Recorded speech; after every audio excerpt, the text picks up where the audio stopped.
お疲れ様です。お疲れ様です。今回は、ヒトラー総統率いるナチスドイツの国防軍が、対戦車戦闘を主眼として開発をした、VK3001H12.8 センチ自走砲、通称シュタールエミールについて解説をする。とにかく長いな、方針が。機関銃を搭載してた1号戦車の時代から考えると、覚醒の感があるね。なお、1号戦車から始まる、2号戦車、3号戦車、4号戦車、ポルシェティガー、さらにはヘッツァー駆逐戦車から4号突撃砲など、ドイツ国防軍の機構戦闘車両シリーズの再生リストは、概要欄に URL を貼っておくので、ご興味のある方は良ければご覧ください。最近は野戦防空を遂行する対空戦車も扱っております。というわけで、シュタールエミール自走砲の解説をしていくよ。シュタールエミール自走砲の正式な名称は、諸説あるんだが、車体の元などを辿った場合にしっくりくる名称は、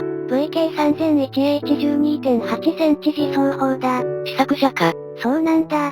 シュタールエミールは愛称なんだよ。シュタールエミールってどういう意味なの？ドイツ語で、しぶといエミールっていう意味らしい。諸説あるが、そのうちの一つである正式な名称は VK3001H12.8 センチ自走砲であるものの、本動画では、愛称である、シュタールエミール自走砲と呼称させていただきます。さて、シュタールエミール自走砲の開発経緯についてだが、これは意外と古く、1939年に開発がスタートしている、ドイツ国防軍の狙いとしては、ある強大な要塞の粉砕をすべく、強靭な砲撃力を有する自走砲の開発に着手をした。ある強大な要塞って何？マジノ線だ。マジノ線は、第一次世界大戦でドイツ帝国に勝利したフランスが、対ドイツ防衛の要として、独仏国境間を中心に建設した、強大な要塞網だ。ひたすらコンクリートで統治下を作った感じか。当時の技術水準に照らすと、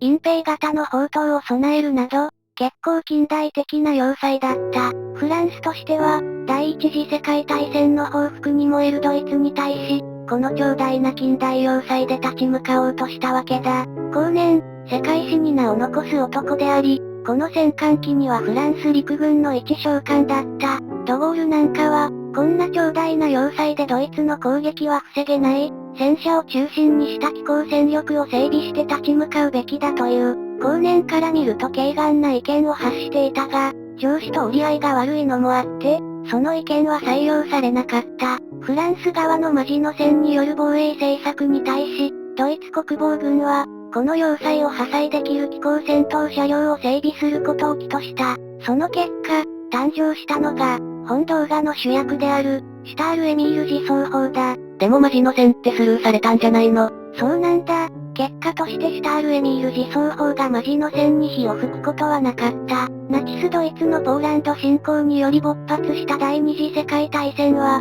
ポーランドに対するナチスドイツとソビエト連邦との分割占領や北欧戦を経て、宣戦布告をしたはずのイギリス及びフランスと、ナチスドイツがなぜか陸上では睨み合って動きがない奇妙な戦争が続いた。しかしながら、この奇妙な戦争状態に終止符を打ったのが、ドイツ国防軍の西方電撃戦だった。西方電撃戦により鮮やかにフランスを打ち破ったドイツ国防軍は、相当期間準備をしていたマジノ線破砕の方策を使うことなく、対フランス戦は終了してしまった。もういらないじゃん、シュタールエミール自走砲。いや、第二次世界大戦も中盤になると、ドイツ国防軍にとって、マジノ線より厄介な攻撃目標が浮かび上がってきた。厄介な敵って何？戦車だ。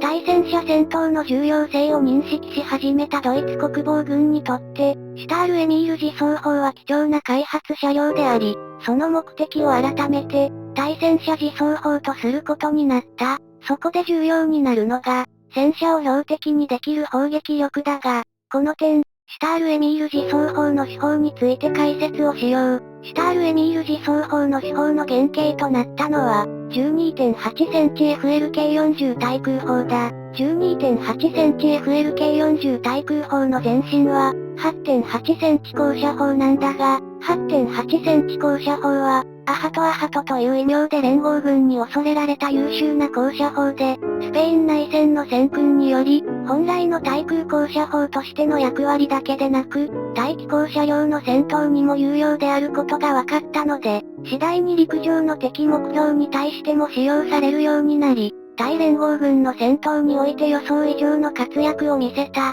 その流れを受け継いで開発されたのが、シュタール・エミール自走砲の手法に流用された高射砲、12.8センチ FLK40 対空砲だ。同砲は、本チャンネルではおなじみのラインメタル社が開発を担当している。ラインメタル社の社名の由来に関して前の動画でコメントをいただいたけど、由来は何なの？すまんがアップ主には、わからない。12.8センチ FLK40 対空砲は、開発段階では射撃力を重視しすぎて重量が超過となり、機動性能を付与するか否かで試行錯誤が重ねられるなど、開発には紆余曲折があった。結果として機動性能は付与されたの？いや、重量の問題が原因となって、機動性能は諦めることになった。その代わり、61口径から放たれる射撃能力については、ドイツ国防軍最大と言っても過言ではない力を持つことになる。そして、同砲の発展型である、ラインメタル 12.8センチ K40L61 カノン砲がシュタール・エミール自走砲の手法として搭載される運びとなった。また、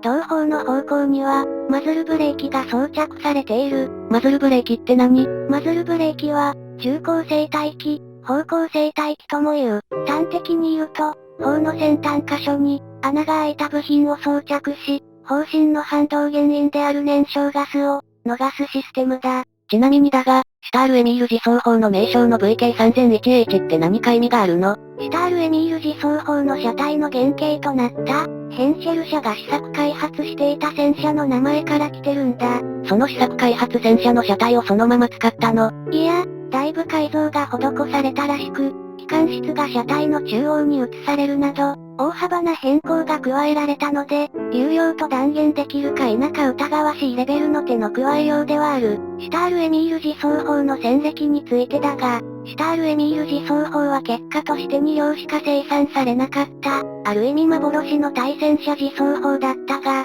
ソビエト連邦軍を相手とする東部戦線では、手法の威力を存分に発揮している。スターリングラードなどで戦闘を重ね、残念ながらうち1両は破壊され、うち1両はソビエト連邦軍に鹵獲された。しかしながら、その鹵獲されたシュタール・エミール自走砲には、22本のキルマークがあったと言われており、シュタール・エミール自走砲による、ソビエト連邦軍に対する戦果を物語っていた。さて、以上の通り、シュタール・エミール自走砲の解説をしてきたが、戦車や航空機を中心にした本チャンネルの機構情報5チャンネルだけでなく、大日本帝国陸軍や特別高等警察、ドイツ国防軍の軍人、作戦、教育などの解説チャンネルである、秋田号というチャンネルもやっているので、概要欄にリンクを貼っておくので興味のある方は機構情報号のチャンネル登録だけでなく、秋田号もご覧ください。画像の動画は、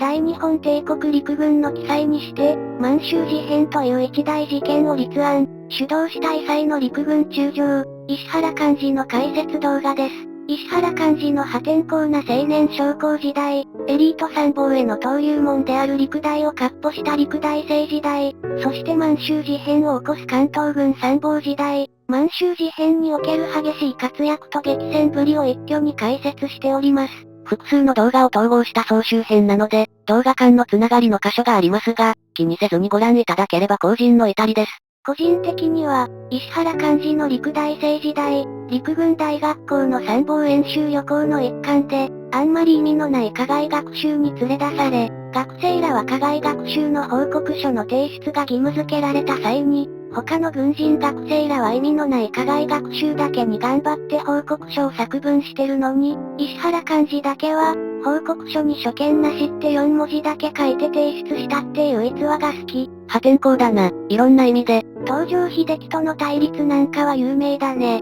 ここまで見てくれた人、ありがとう。機構情報号と秋田号のチャンネル登録をよろしくお願いします。